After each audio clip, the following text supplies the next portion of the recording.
Hello friend, मैं आप सभी के लिए एक महत्वपूर्ण क्लास चैप्टर जो है ये हमारा सेल चैप्टर है, जो कि एसएससी, रेलवे और किसी भी आप स्टेट एग्ज़ाम देने जाते हो तो ये बहुत ही इम्पोर्टेंट क्लास होगा हमारे लिए और आपके लिए। ठीक है, तो चलिए आप सभी एक एक करके प्रश्नों को देखिए और अच्छे से अपना आंसर हमसे पहले दीजिए। ठीक है, चलिए आइए प्रश्न संख्या 1 पे चलते हैं। ये देखिए क्वेश्चन नंबर फर्स्ट है। क्वेश्चन कर रहा है what is structure and functional unit of life. इनमें से कौन सा है जो किसी भी व्यक्ति की में स्ट्रक्चर का काम करता है। स्ट्रक्चर यानी कि संरचना देने में, और उसके साथ साथ फंक्शन भी करता है। फंक्शन यानी कि कार्य भी करता है। इनमें से क्या एटम होगा कि टिश्यू होगा कि सेल होगा कि मॉलिक्यूल होगा। आप इसका आंसर दीजिए मेरे इसका आंसर क्या हो जाएगा? तो इसका आंसर हो जाएगा सी, यानी कि सेल हो जाएगा। क्या होगा? सेल। इसका आंसर क्या होगा? सेल। ऑप्शन नंबर सी हो जाएगा। ठीक है, अब अपने नेक्स्ट क्वेश्चन पे चलते हैं। नेक्स्ट क्वेश्चन है हमारा which of following is not unicellular organism. इनमें से कौन सा होगा जो यूनिसेलुलर नहीं है? ठीक है, नॉट अ यूनिसेल यानी कि नहीं है। हाइड्रा होगा कि एमोइबा होगा कि पैरासियम होगा और यूग्लेना होगा। तो मेरे ख्याल से इसका आंसर हो जाएगा हाइड्रा। एमोइबा, पैरासियम और यूग्लिना ये सारे क्या होते हैं? मल्टी सेलुलर के एग्जाम्पल होते हैं। ठीक है, और हाइड्रा क्या होता है? सॉरी, ये सारे यूनिसेलुलर के एग्जाम्पल। एमोइबा, पैरासियम और यूग्लिना क्या है? यूनिसेलुलर। लेकिन हाइड्रा क्या होता है? ये मल्टी सेलुलर होता है। इसीलिए इसका ऑप्शन नंबर ए हो जाएगा। अब अपने नेक्स्ट क्वेश्चन की ओर चलते हैं। नेक्स्ट क्वेश्चन हमारा है what is an example of prokaryotic cell. इनमें से कौन सा प्रोकैरियोटिक सेल का एग्जाम्पल होता है? ठीक है, एक होता है यूकैरियोटिक और एक होता है प्रोकैरियोटिक। तो प्रोकैरियोटिक कौन सा हो जाएगा? तो इसमें हो जाएगा बैक्टीरिया। बैक्टीरिया क्या क्या है हमारा? तो ये प्रोकैरियोटिक सेल है, तो यानी कि ऑप्शन नंबर डी इसका बिल्कुल सही हो जाएगा, बैक्टीरिया हो जाएगा। अब नेक्स्ट क्वेश्चन की ओर चलते हैं। नेक्स्ट क्वेश्चन है हमारा which part of cell control all its activity. इनमें से कौन सा सेल का पार्ट है जो कि पूरे एक्टिविटी को कंट्रोल करता है?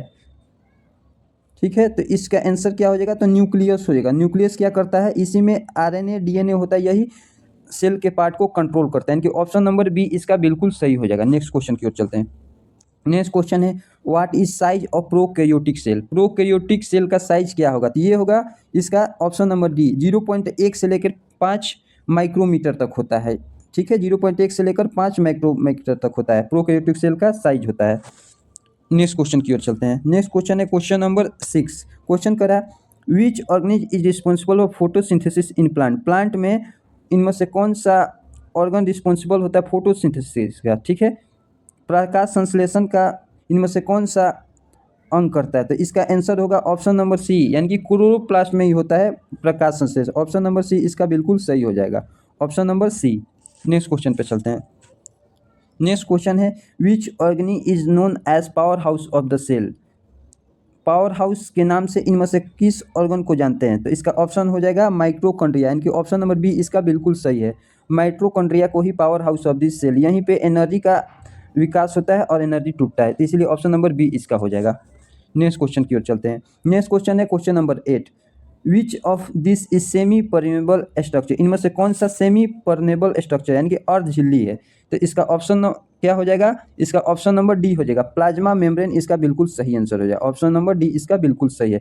प्लाज्मा मेम्ब्रेन क्या होता है? सेमी परमेबल स्ट्रक्चर होता है, अर्ध झिल्ली इसी को कहते हैं। नेक्स्ट क्वेश्चन की ओर चलते हैं।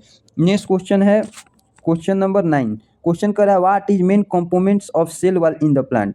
सेल वॉल का मेन कंपोनेंट कौन सा है? तो लिपिड होगा कि स्टार्च होगा कि सेलुलोज होगा कि प्रोटीन होगा? तो इसका ऑप्शन नंबर क्या होगा? सी हो जाएगा। सेल वॉल किससे बना होता है? तो सेलुलोज से बना होता है। ठीक है, सेल वॉल का काम क्या है? तो ये बाहरी जितने भी पेड़ को धूल या फिर किसी भी अनवांटेड चीज़ से मदद करता है बचने में। नेक्स्ट क्वेश्चन है क्वेश्चन नंबर हमारा 10। क्वेश्चन कर रहा है what are chromatin fibre made up of. Chromatin fibre इनमें से किससे बने हुए होते हैं? डीएनए एंड प्रोटीन से बने होते हैं कि आरएनए एंड प्रोटीन से बने होते हैं कि लिपिड और कार्बोहाइड्रेट से बने होते हैं और डीएनए और लिपिड से बने होते हैं? तो इसका ऑप्शन क्या होगा? Chromatin fibre made up of DNA and protein, यानी कि ऑप्शन नंबर ए इसका बिल्कुल सही है, डीएनए एंड प्रोटीन हो जाएगा इसका। नेक्स्ट क्वेश्चन की ओर चलते हैं। नेक्स्ट क्वेश्चन है हमारा क्वेश्चन नंबर 11। क्वेश्चन 11 कर रहा है which of the following is found only in animal cell. इनमें से कौन सा चीज़ है जो केवल एनिमल में पाया जाता है, यानी कि जंतुओं में पाया जाता है? तो क्या हो जाएगा? ऑप्शन 11 का क्या होगा? तो इसका ऑप्शन नंबर बी हो जाएगा, ऑप्शन नंबर बी। सेंट्रॉइड्स क्या है? ये केवल एनिमल में ही पाए जाते हैं। Cell wall, large central vacuoles और क्लोरोप्लास्ट ये सारे प्लांट में पाए जाते हैं, लेकिन ये सेंट्रोल्स कहाँ पर पाया जाता है? ये केवल एनिमल यानी कि जंतु में पाया जाता है। नेक्स्ट क्वेश्चन की ओर चलते हैं। नेक्स्ट क्वेश्चन है हमारा question number 12। Question 12, what is primary function of Golgi operators? Golgi operators का क्या काम होता है? पहले तो ये हमें जानना होगा ये क्या करता है। तो इसका काम होता है packaging and transportation of material. ये क्या करता है? पैकेजिंग और ट्रांसपोर्टेशन ऑफ मटेरियल का पैकिंग में और इसको पूरे सेल की ओर ट्रांसफर करने में मदद करता है। यही गोल्जी ऑपरेटर्स का मेनली काम है। नेक्स्ट क्वेश्चन है क्वेश्चन नंबर 12। क्वेश्चन कह रहा है which of following is a characteristic of mathematic tissue? इनमें से कौन सा जो कैरेक्टर है जो मैथमेटिक टिश्यू में दिखता है? तो ये क्या होगा? तो इसका ऑप्शन नंबर क्या हो जाएगा? 13 का सी हो जाएगा। मैथमेटिक टिश्यू क्या करता है? एक्टिविटी सेल को डिवाइडिंग में मदद करता है। डिवाइडिंग में ये सेल को बांटता रहता है और बढ़ने में मदद करता है। यही इसका काम है। 13 का क्या हो जाएगा? सी हो जाएगा। नेक्स्ट क्वेश्चन की ओर चलते हैं। नेक्स्ट क्वेश्चन है question number 14। Which of following is not simple permanent tissue? इनमें से कौन सा जो है सिंपल परमानेंट टिश्यू नहीं है? सिंपल परमानेंट टिश्यू होता है और एक दूसरा होता है कॉम्प्लेक्स परमानेंट टिश्यू। बात करें एक्जेलम होगा कि पैरेन्काइमा होगा, कोलेनकाइमा होगा कि स्केलेनकाइमा होगा? तो इसका ऑप्शन नंबर ए बिल्कुल सही हो गया। क्या हो गया? एक्जेलम जो है ये ही केवल कॉम्प्लेक्स टिश्यू है और ये सारे क्या है? इसके नीचे जितने भी है ये सारे सिंपल परमानेंट टिश्यू है, इसलिए इसका ऑप्शन नंबर ए बिल्कुल सही हो जाएगा। ये हमारा अंतिम क्वेश्चन था। और एक क्वेश्चन देख लेते हैं। लास्ट है ये हमारा which of following is dead tissue? इनमें से कौन सा डेड टिश्यू है? डेड यानी कि जो मरा हुआ टिश्यू है, ठीक है। तो इसका आंसर क्या होगा? स्केलेनकाइमा हो जाएगा। स्केलेनकाइमा कैसी टिश्यू होती है? तो ये हमारी डेड टिश्यू यानी कि मरी हुई टिश्यू होती है। ये क्या करता है? ये जिससे सेल वाल हमारा जो प्लांट में होता है इसी से बना होता है, स्केलेनकाइमा से। थैंक यू आप सभी को।